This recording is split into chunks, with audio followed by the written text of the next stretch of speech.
دوستان سلام. به کانال پارادوکسیلین خوش اومدید. باز هم بریم به سالهای خیلی دور. به یک پارادوکس قدیمی رو با هم مرور کنیم. رضاشاه پهلوی و قمرالملوک وزیری. ابتدا مروری میشنویم از زندگی قمر و در ادامه رابطه این شاه مقتدر رو با قمرالملوک وزیری، خواننده بی همتای موسیقی ایران رو خواهیم شنید. این خاطره روایتی از پرویز خطیبی، هنرمند قدیمی رادیو ایرانه. با ما همراه باشید. اسم این ویدیو رضاشاه پهلوی و قمرالملوک وزیری. قمرالملوک وزیری و رضاشاه پهلوی. اون روزها به علت نبودن سرگرمی مثل رادیو و تلویزیون، مردم اکثراً به خرید صفحات گرامافون و یا رفتن به کنسرت‌ها و نمایش‌هایی که سالی چند بار اجرا می‌شد علاقه نشون می‌دادن. مثلا تو سالن گراند هتل کنسرتی با شرکت قمرالملوک وزیری داده شد که قیمت بلیت اون تو بازار سیاه تا 30 و حتی 40 تومان رسید. توجه داشته باشید که تو سالهای پیش از شهریور پول واقعاً ارزش داشت و یک کارمند عالی رتبه حقوقش در ماه 50 یا 60 تومن بود.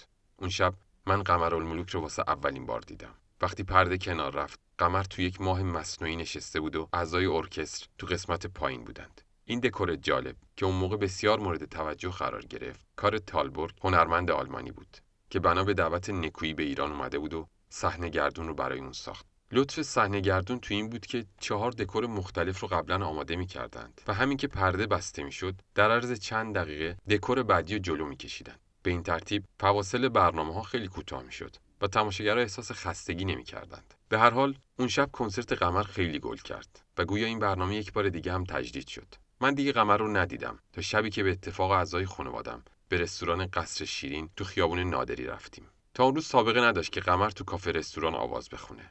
اما ظاهراً احتیاجات مالی اونو به این کار واداشته بود. چرا که قمرالملوک وزیری بی نهایت دست و دلباز و بخشنده بود. معروفه که وقتی شبا تو کافه رستوران جمشید آواز میخوند، تمام پولاشو صرف خرید گوشت برای سگای گرسنه خیابون منوچهری میکرد. موسی خان نیداود میگفت من و برادرم مرتضی خان به اتفاق قمر واسه اجرای یک کنسرت به رشت و پهلوی رفتیم.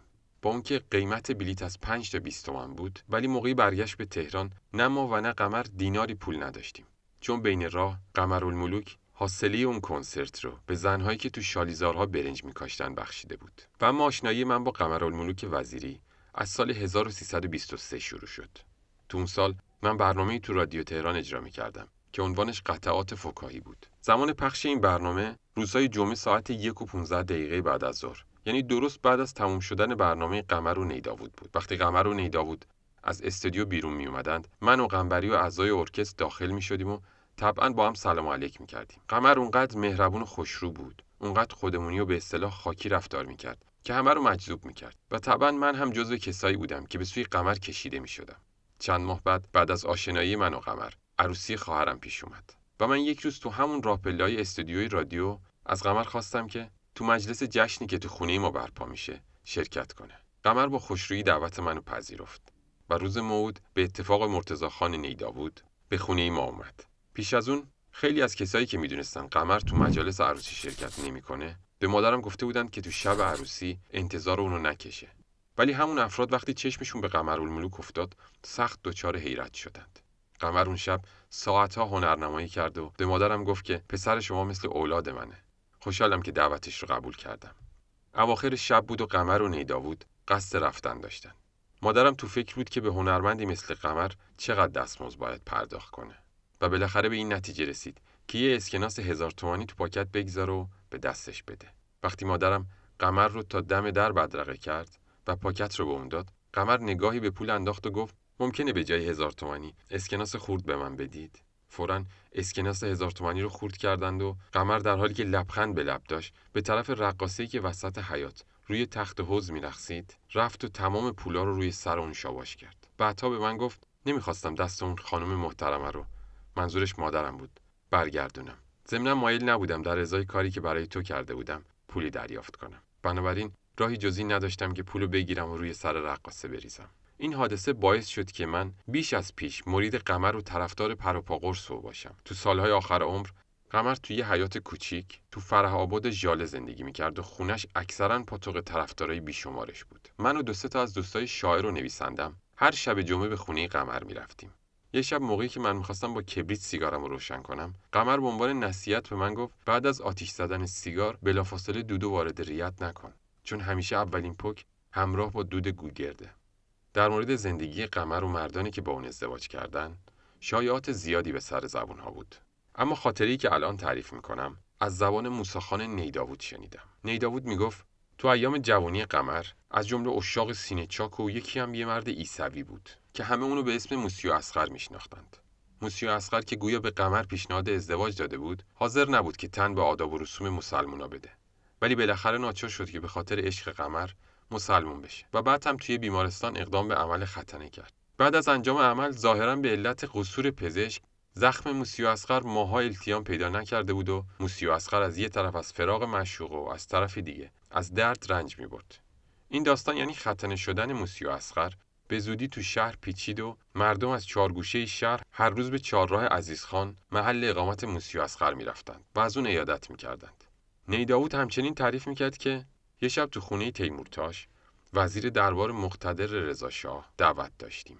جمعی از رجال و شخصیت‌های معروف تو اون مجلس حضور داشتند و اواسط شب ناگهان رضاشاه که تازه تاجگذاری کرده بود وارد مجلس شد و ما که انتظار نداشتیم با شاه روبرو بشیم تا حدودی دست پاچه شدیم. رضاشاه که متوجه این مسئله شده بود در حالی که شنل آبی خودش رو از دوش برمی داشت با صدای پرآهنگش خطاب به من و برادرم مرتضی گفت ادامه بدید و ما دستور شاه رو اطاعت کردیم. جالب اینه که اون شب بیون که قصد خاصی داشته باشیم ترانه مرغ سحر رو نواختیم.